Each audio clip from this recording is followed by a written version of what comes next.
Welcome to The Explainer. Today, we're jumping right into one of the biggest, most confusing debates in the entire carnivore community. Should your diet be high fat or high protein?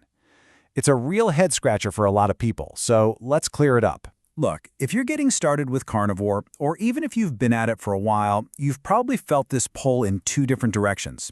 Do you load up on the fatty cuts, or do you focus on getting as much lean protein as possible?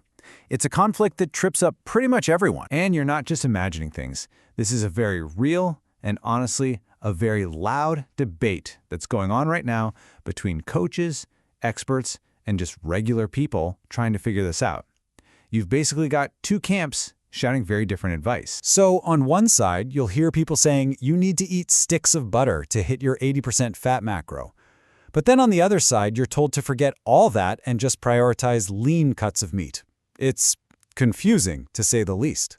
So when the so-called experts seem to be fighting, it's totally normal to get stuck in what they call analysis paralysis. You're just sitting there thinking, okay, which one of these paths is actually right for me, for my goals? So, what's the answer? Well, what if I told you the entire debate is pointless? There are some experts out there, like Coach Bronson, who argue that this whole argument is built on a foundation that's just wrong. From this perspective, all the energy you spend agonizing over high fat versus high protein completely misses the point of how your body actually uses food. The question itself is a distraction from what really matters. Think about it. Trying to lock yourself into a fixed ratio, like 80% fat, doesn't really make sense. Your body isn't a calculator. It doesn't think in percentages. It has very specific needs for very specific jobs. And here's a great way to think about it. Your car, right? It needs two main things to run. It needs gas for fuel to make it go, and it needs oil for function, to keep the engine from seizing up. Now, would you ever, in a million years, tell your mechanic you need 80% gas and 20% oil? Of course not. They'd look at you like you had two heads. You know that gas and oil do two totally separate vital jobs. They aren't linked by a ratio. Well, the argument is that your body works the exact same way. So this idea gives us a whole new way to look at this. Let's stop thinking about ratios and start thinking about fuel versus function. Let's break down what protein and fat actually do for you. Okay, so protein is your oil. It's the functional part. It's what keeps the whole machine running smoothly. And it's not just for building bigger muscles. Protein creates the enzymes your body needs to digest food and the hormones that control your mood, your metabolism. It literally builds and repairs you. And fat, that's your gas. It's your body's #1 fuel source. But it does more than just that. It's also critical for making key hormones and, this is a big one, for actually absorbing the vitamins and nutrients from your food.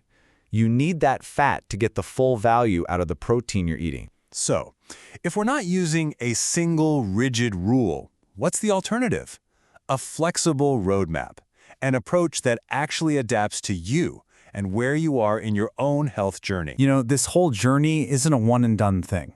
You can think of it in maybe 3 different phases. You might start in a healing phase. Then, once you're feeling better, you move to a leaning phase, and finally, you settle into a lifestyle phase for the long run. So in that healing phase, the goal is often to eat more of everything to repair your body. That means fatty cuts like ribeye and bacon are fantastic. Then in the leaning phase, you might start to tweak your fat intake, maybe adding in some leaner options. And the lifestyle phase, that's all about finding what's sustainable and feels good for you. So, you might be wondering, how do I figure out my protein then? A really good starting point for a lot of people is aiming for 1 gram of protein per pound of your ideal body weight. Now, this isn't a strict commandment. It's just the baseline, a place to start from and see how you feel. Because, and this is so important, no rule is more important than your own results. The real measure of success is your own individual progress. Is what you're doing working for you, or is it not? That is the only question that matters at the end of the day. And when you start thinking this way, it totally reframes the entire goal. It really moves you beyond just staring at the numbers on a scale. The real win here isn't just about losing weight or healing a health issue. It's about what those things allow you to do.